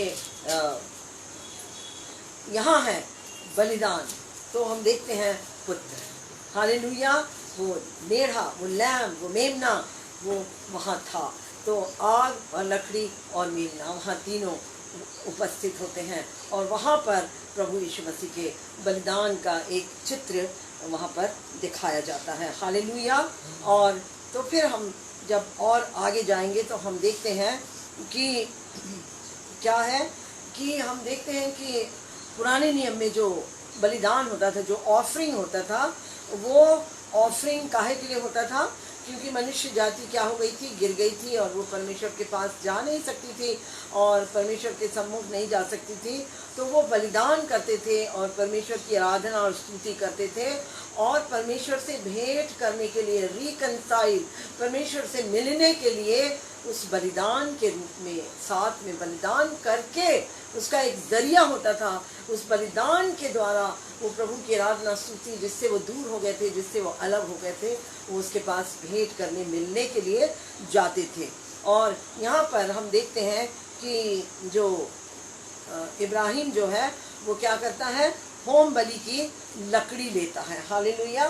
तो यहाँ पर हम देखते हैं कि इवन जब नूह पानी जहाज से जब बाहर आया, सब कुछ सूख गया, तो उसने क्या किया, उसने होम बलि, बर्न्ट ऑफरिंग वहाँ पर परमेश्वर को एक ट्रिब्यूट के रूप में, धन्यवाद के रूप में, एक गिफ्ट के रूप में कि प्रभु तूने हमें बचा लिया, इस रूप में वो वहाँ पर परमेश्वर को बर्न्ट ऑफरिंग चढ़ाता है। हालेलुया। और फिर हम देखते हैं कि आगे हम देखते हैं कि लेविटिकस लय व्यवस्था उसका 6 अध्याय और उसका 8 से 13 वचन को हम जब पढ़ेंगे तो वहाँ पर हम पाते हैं कि जो बर्न्ट ऑफरिंग जो थी वो क्या थी। वो बर्न्ट ऑफरिंग ऐसा था जो परमेश्वर के मंदिर में हमेशा जलता रहता था। याद रखिए, यहाँ परमेश्वर के भवन को बनाने में बर्न्ट ऑफरिंग भी एक बहुत इम्पॉर्टेंट चीज़ है। हालेलुया। तो वो बर्न्ट ऑफरिंग या होम बलि हमेशा जलते रहना चाहिए था उस मंदिर के अंदर। वो बर्न्ट ऑफरिंग, वो आग कभी बुझना नहीं चाहिए। हालेलुया। तो यहाँ पर हम मंदिर बनाने के बारे में पढ़ रहे हैं और वो जो था वो लगातार वो पवित्र अग्नि थी और वो पवित्र अग्नि को निरंतर जलता रहना था। और जब वो यहाँ वहाँ जंगल में विल्डरनेस में जब भटक रहे थे 40 साल, वो जहाँ भी जाते वो याजकों का काम होता था कि वो उसमें कोयला डालते रहे, लकड़ी डालते रहे और वो कभी बुझने ना पाए। हालेलुया। और ये क्यों नहीं बुझना पाए, ये बात लेविटिकस उसके 9 अध्याय के 24 वचन को हम पढ़ेंगे। और वहाँ पर हम पाते हैं कि वो इसलिए नहीं बुझना चाहिए था क्योंकि वो आग स्वयं परमेश्वर ने स्वर्ग से भेजी थी, वो मनुष्यों की जलाई आग नहीं थी। और यहोवा के सामने से आग निकली और चर्बी सहित होम बलि की वेदी पर भस्म कर दिया। आमीन। यहोवा के सामने से आग निकली और सब कुछ भस्म कर दिया। तो हम क्या देखते हैं कि परमेश्वर की दी हुई आग, स्वर्ग से वो आग आई थी और उसको हमको बुझाना नहीं था, उनको वो इस्राएलियों को बुझाना नहीं था और वो आग हमेशा जलते रहना चाहिए था। और हम और भी देखते हैं कि जब हम नंबर की किताब में जब हम पढ़ते हैं कि मूसा के 3 अध्याय के 4 वचन में कि मूसा के जो बेटे थे, 2 बेटे, उसके 4 बेटों में से 2 बेटे अपने मन से जो जिस अग्नि की परमेश्वर ने आज्ञा नहीं दी थी उस अग्नि को जलाकर परमेश्वर के सामने आरती उतारने चले गए। तो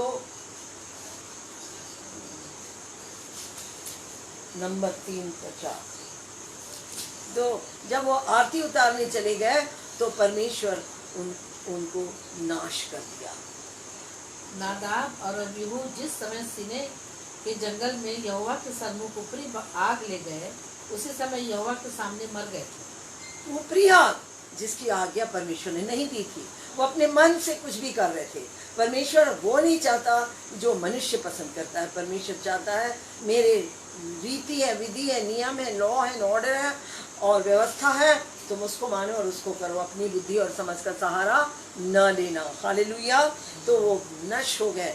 बी केयरफुल मेरे प्रियो, अपने मन से, अपनी बुद्धि से, अपनी समझ से ऐसी कोई आग, कोई रीति विधि नियम ना करें जो परमेश्वर को पसंद नहीं है। हालेलुया।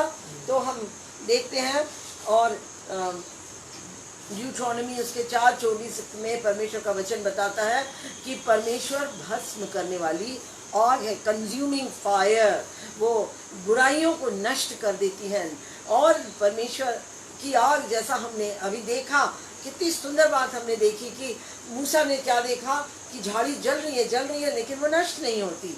तो परमेश्वर अपने बच्चों को नाश नहीं करता, लेकिन वो बुराई को नाश करता है, बुराई करने वाले लोगों को नाश कर देता है। जब वो नहीं सुनते, बहुत मौका देता और तब वो नष्ट हो जाते हैं अपने खुद के गलत रास्ते पर जाने के कारण। तो परमेश्वर, तो यही आग जो परमेश्वर की तरफ से दी गई थी, बर्न्ट ऑफरिंग, वो आग को हमेशा वहाँ पर जलते रहना था। और बाद में प्रीस्ट की, याजकों की, पास्टर्स की ड्यूटी हो गई थी कि वो उस आग को हमेशा वहाँ पर जलते रखें। हालेलुया।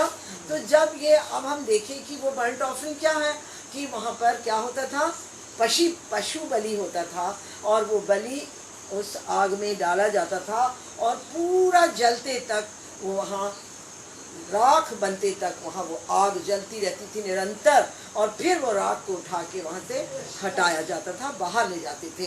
तो ये हमारे लिए क्या दर्शाता है, ये what it signifies for us, हमारे लिए ये क्या दर्शाता है, हम इसको देखेंगे। तो जब हम इसको देखते हैं, मृत्यु वो पशु की मृत्यु क्या थी? पशु की मृत्यु फॉरगिवनेस, क्षमा को लेकर आती थी। हालेलुया। अब ये बर्न्ट ऑफरिंग जो है, होम बलि जो है, वो हमारे लिए क्या लेकर आती है? पास ओवर, फसह का पर्व है ये हमारे लिए। वो बर्न्ट ऑफरिंग जिसमें क्या होता है?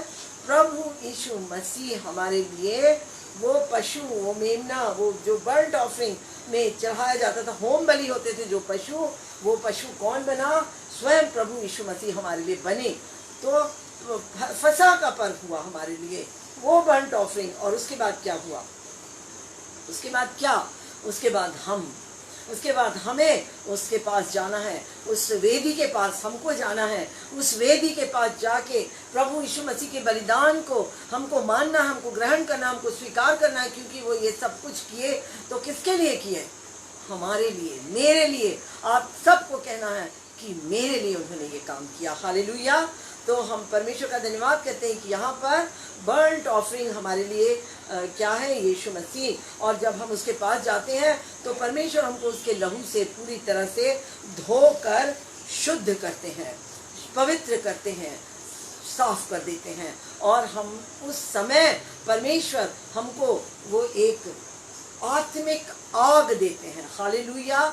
हमारे अंदर का वो परमेश्वर की आग से जब हम उस वेदी के पास जाते हैं, जिसमें ऑलरेडी वो बर्न्ट ऑफरिंग में जहाँ हम जाना है, तो हमारे अंदर का वो पाप को परमेश्वर जला देते हैं, कंज्यूम कर देते हैं, नष्ट करते हैं, ख़त्म करते हैं, और हमको क्या बनाते हैं? नया बनाते हैं। हालेलुया।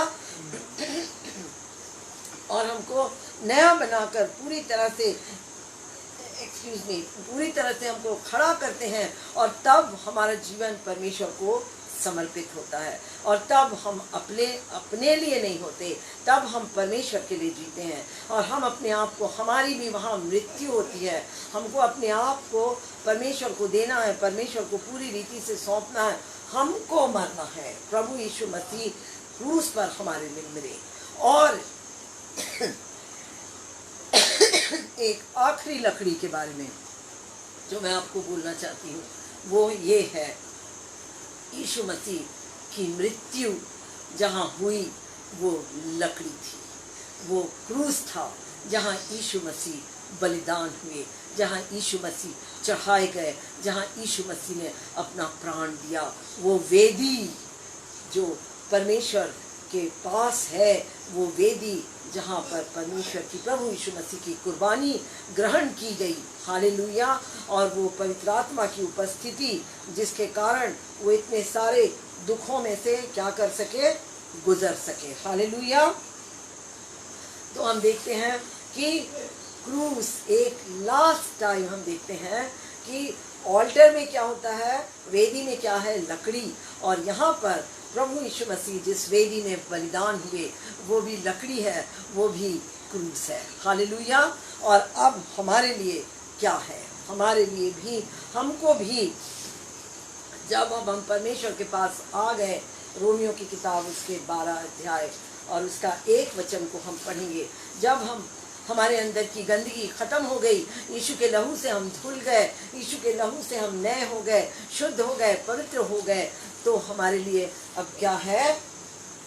12 अध्याय और 1 वचन। और परमेश्वर का वचन कहता है कि विनती करके मैं तुमसे दया, परमेश्वर की दया और स्मरण दिलाकर मैं तुमसे विनती करता हूँ कि अपने शरीरों को जीवित, पवित्र और परमेश्वर को भावता हुआ बलिदान चढ़ाओ। इसलिए हे भाइयों, मैं तुमसे परमेश्वर की दया स्मरण, पौलुस ये कह रहा है कि हे भाइयों, मैं तुमसे विनती करता हूँ अपने आप को बलिदान चढ़ाओ, कि अपने शरीरों को जीवित, पवित्र और परमेश्वर को भावता हुआ बलिदान करके चढ़ाओ। यही तुम्हारी आत्मिक सेवा है। आमीन। अगर आप परमेश्वर की सेवा करना चाहते हैं, प्रभु यीशु मसीह ने अपने आप को उस वेदी पर, क्रूस की वेदी पर अपने आप को बर्न्ट ऑफरिंग करके दे दिया। अब हमको भी अपने आप को, अपने अंदर उस आग को जो हमने परमेश्वर पिता से पाई है, उसको हमें जलाए रखना है और अपने आप को जीवित, पवित्र और परमेश्वर को भावता हुआ बलिदान चढ़ाना है। हालेलुया। हमें अपने आप को परमेश्वर को देना है।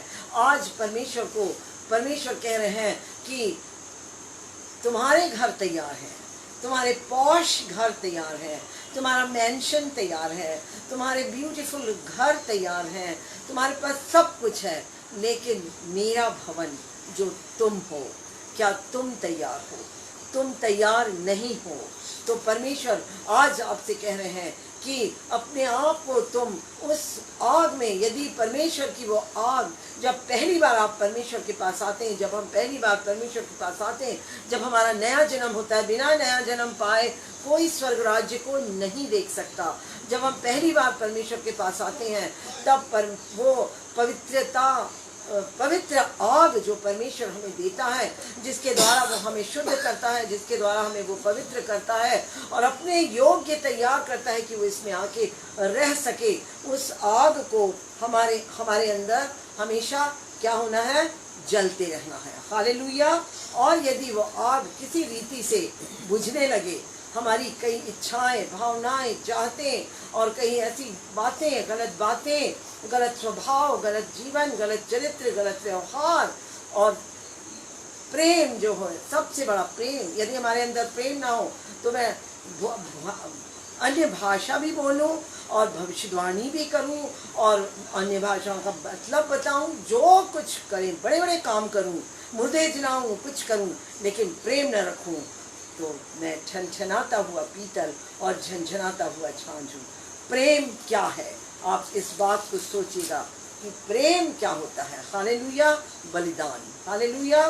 तो हम देखते हैं कि परमेश्वर का वचन हमें सिखाता है कि उस आग को हमको अंदर, जो पहली बार जब हम परमेश्वर के पास जाते हैं तो जो आग हमें मिलती है, वो आग हमारे अंदर जलती रहना चाहिए। मेरे प्रियो, मैंने आपसे बताया कि वो बर्न्ट ऑफरिंग, वो होम बलि जो मंदिर के अंदर, परमेश्वर हमें मंदिर बनाना चाहता है जिसमें वो आके रहना चाहते हैं, और उस मंदिर में वो आग, पवित्र आत्मा की आग, पिता की आग, वो कंज्यूमिंग फायर जो हमारी गंदगी को मिटाती है और हमें पवित्र बनाती है, हमें परमेश्वर से जोड़ती है, जो दूसरों के जीवन को बदलती है, जो आत्माओं को छीन कर परमेश्वर के राज्य में लाकर उत्पन्न करती है, वो आग हमारे अंदर, वो होम बलि की आग हमारे अंदर हमेशा जलते रहना चाहिए। हमको परमेश्वर वो मंदिर बनाना चाहता है जो जीवित मंदिर है। हालेलुया। और वो बलिदान का मंदिर हमारे अंदर हमेशा, जो हम अपने आप को पूरी समर्पण करके, जो परमेश्वर को भावता हुआ बलिदान करके हमको अपने आप को चढ़ाना है। हालेलुया। और यहाँ पर फिर से हम हाग्य की किताब में जब हम देखते हैं तो लिखता है कि ऊपर चढ़ाओ, लकड़ी ले आओ, इस भवन को बनाओ, इस मंदिर को बनाओ, अपने आप को बनाओ, मेरे लिए बनाओ, मैं तुम्हारे अंदर रहना चाहता हूँ और मैं उसको देखकर प्रसन्न होऊंगा और मेरी महिमा होगी। हालेलुया। यहोवा का यही वचन है। परमेश्वर आज हमारे और बातों से, हम अपने फाइनेंस और अपने सांसारिक उन्नति, शारीरिक उन्नति से बहुत प्रसन्न होते हैं, परंतु परमेश्वर हमसे कौन सी उन्नति चाह रहा है, आज हमारे लिए एक बहुत बड़ा प्रश्न है। हालेलुया। और वो कहता है कि मेरा भवन, ऐसा अगर आशीष नहीं आती, तुम उड़ जाता है सब कुछ जो तुम घर लाते हो वो ख़त्म हो जाता है, ब्लेसिंग नहीं तुम्हारे पास रहती, वैसा क्यों होता है? क्या इसलिए नहीं कि मेरा भवन उजाड़ पड़ा है? यदि हमारी ज़िंदगी में गलत बातें हैं, गलत चीज़ें हैं, तो वो आशीष नहीं है, नहीं रुकेंगी। आप ये ना सोचें, आपको लग सकता है कि आपके पास संसारिक आशीषें हैं, लेकिन सबसे बड़ी आशीष, क्या आप परमेश्वर का भवन है जिसके अंदर परमेश्वर का आत्मा रहता है, जिसके अंदर परमेश्वर रहता है। और यदि परमेश्वर आपके पास रहता है तो आप दिन और रात उसके ही समान चरित्र में जिएंगे। आपके अंदर झगड़ा लड़ाई नहीं होगा, आपके अंदर सिर्फ प्रेम होगा, और प्रेम बलिदान करता है, अपने लिए नहीं जीता परंतु दूसरों के लिए जीता है। और यदि आपके अंदर परमेश्वर का आत्मा, परमेश्वर आपके अंदर रहता, आप परमेश्वर का मंदिर हैं, और जीवित और पवित्र परमेश्वर को भाता हुआ बलिदान चढ़ाने वाला परमेश्वर का मंदिर अगर आप हैं, तो आप आत्माओं को जीत कर परमेश्वर के राज्य में लाने वाले होंगे। आप बड़े बड़े काम करेंगे, मुर्दों को जलाएंगे और बीमारों को चंगा करेंगे, आश्चर्य कर्म करेंगे, भविष्यवाणी करेंगे और हर प्रकार के कामों को आप करेंगे। तब परमेश्वर कहता है कि तब आप सचमुच में परमेश्वर के मंदिर होते हैं तब, और परमेश्वर तब आपको देखकर प्रसन्न होगा। हालेलुया। और यहाँ पर भी हमने पढ़ा कि जिसे देखकर बलिदान चढ़ाओ, ये हमारी आत्मिक सेवा है। हालेलुया। तो ये परमेश्वर की आत्मिक सेवा है और इसी के द्वारा परमेश्वर आनंदित होते हैं और इसी के द्वारा परमेश्वर को महिमा मिलती है। आज आपके सामने ये एक सवाल है कि क्या आप ऊपर पर्वत में जाकर उन लकड़ियों को लाएंगे और अपने आप को, वो लकड़ियाँ पिता, पुत्र और पवित्र आत्मा को दर्शाती हैं। जब तक आप हायर लेवल ऑफ प्रेयर में नहीं जाएंगे, आप पिता, पुत्र और पवित्र आत्मा से भेंट नहीं कर सकेंगे। इसलिए आपको मैंने पिछली बार बताया प्रेयर ऑफ हायर लेवल, और जब वहाँ जाएंगे पिता, पुत्र, पवित्र आत्मा आपसे भेंट करने के लिए आएंगे और आप वहाँ उनसे मिलेंगे, और तब जब आपकी वहाँ पर जब आप मिलेंगे तब परमेश्वर का आप मंदिर बनेंगे और परमेश्वर की महिमा होगी, और परमेश्वर उससे और आपके जीवन से, उन बातों से, आपकी उन बातों से और आपसे परमेश्वर प्रसन्न होंगे और आप परमेश्वर को प्रसन्न करने वाले बनेंगे। हालेलुया। परमेश्वर का लाख लाख धन्यवाद हो कि परमेश्वर अपने वचनों के द्वारा हमसे बातें करते हैं। परमेश्वर ने इस वचन को मुझे 2008 में दिया था, उसी समय जब उसने मुझे प्रेयर ऑफ हायर लेवल के बारे में बताया, उसी समय मुझे इस वचन को भी this was the continuation of that. और हमने अभी 3 बातों में से 2 बातों को देख लिया। कंसिडर योर वेज पहली है, दूसरी है पर्वत पर चढ़ना, high up in the mountain, और तीसरी बात है कि लकड़ी लेकर आना और भवन बनाना। तो आइए हम प्रार्थना करके अपने इस सभा को अंत करेंगे। हालेलुया। परमेश्वर का लाख लाख धन्यवाद करते हुए हम उसके चरणों पर आते हैं। प्रभु धन्यवाद देते हैं प्रभु परमेश्वर पिता आपके बड़े और गहरे रेवलेशन के लिए प्रभु परमेश्वर पिता। परंतु प्रभु हम विनती करते हैं कि ये रेवलेशन सिर्फ हमारे हेड नॉलेज ना हो प्यारे प्रभु परमेश्वर पिता, ये रेवलेशन हमारी आत्मा में आए प्रभु, और हम इनको करने वाले बन सकें प्यारे प्रभु परमेश्वर पिता। प्यारे प्रभु परमेश्वर पिता, हम आपका जीवित मंदिर बनना चाहते हैं प्रभु जी, जीवित, पवित्र और परमेश्वर को भावता हुआ मंदिर बनना चाहते हैं, बलिदान चढ़ाने वाला मंदिर बनना चाहते हैं प्रभु जी, क्योंकि वो कंक्रीट और वो मंदिर प्रभु परमेश्वर पिता जीवित नहीं रहते प्रभु जी, और आप अब जीवित मंदिरों में वास करना चाहते हैं प्रभु परमेश्वर पिता। तो हम विनती करते हैं खुदावन कि हमें वो मंदिर बनाइए प्रभु परमेश्वर पिता, और हमारी वो वेज को जो हमको सुधारना है हम उनको सुधारें, और हम प्रार्थना की ऊंचाइयों पर जाएं जहां आप हमसे भेंट करने आए। और प्यारे प्रभु परमेश्वर पिता, उन लकड़ियों को प्रभु जी जो हमारी ज़िंदगी के लिए ज़रूरी हैं, जो हमारी सामर्थ्य है प्रभु परमेश्वर पिता, जो हमें ज़िंदगी देती हैं, जो हमें सामर्थ्य देती हैं, जो हमारे जीवन बचाती हैं प्रभु परमेश्वर पिता, वो पिता और पुत्र और पवित्र आत्मा से भेंट करें और उनको अपने अंदर समाने और हम उनमें समा जाएं प्यारे प्रभु परमेश्वर पिता, और इस ताकि हम आपको प्रसन्न करने वाले हो सकें प्रभु, और आपको महिमा मिल सके प्रभु परमेश्वर पिता हमारे जीवन के द्वारा, क्योंकि बिना आपके प्रभु हम कुछ नहीं कर सकते। सामर्थ्य प्रभु, हम वो लकड़ी बन जाएं प्रभु परमेश्वर पिता, क्योंकि हमें तुम्हें मसीह का स्वभाव हो प्रभु जी, हमें वो आग जलती रहना है प्रभु जी, हमें वो लकड़ी बना प्रभु परमेश्वर पिता जो हमेशा जलती रहे प्रभु जी, वो मंदिर में प्रभु जी वो बर्न्ट ऑफरिंग प्रभु परमेश्वर पिता जो हमेशा जलता रहता, कभी नहीं बुझता प्रभु परमेश्वर पिता। प्यारे प्रभु परमेश्वर पिता, हमें वो मंदिर बनाइए, हमें वो लकड़ियाँ बनाइए प्रभु परमेश्वर पिता जो कभी ना बुझने वाली आग हो, परंतु वो आग लगाने वाली हो प्रभु परमेश्वर पिता। अनुग्रहकारी ईश्वर राजा, सामर्थ्य प्रभु परमेश्वर पिता, हम धन्यवाद के साथ अपनी इस प्रार्थना को आपके पवित्र चरणों में समर्पित करते हैं और आपकी उपस्थिति के लिए हृदय से धन्यवाद करते हैं प्रभु परमेश्वर पिता, और इस प्रार्थना को अपने उद्धारकर्ता प्रभु यीशु मसीह के मधुर मीठे पवित्र सामर्थ्य नाम से मांगते हैं और सुनने के लिए धन्यवाद देते हैं यीशु के मीठे नाम से, आमीन। हालेलुया। परमेश्वर का धन्यवाद हो एक बार फिर से परमेश्वर का, और अंजलि का मैं हृदय से धन्यवाद करती हूँ इस मौके को हमें देने के लिए, और हम मिलकर परमेश्वर की सेवा कर पाए हैं, इसलिए भी मैं अपने पिता का फिर से बारंबार धन्यवाद करती हूँ। Hallelujah, praise the Lord.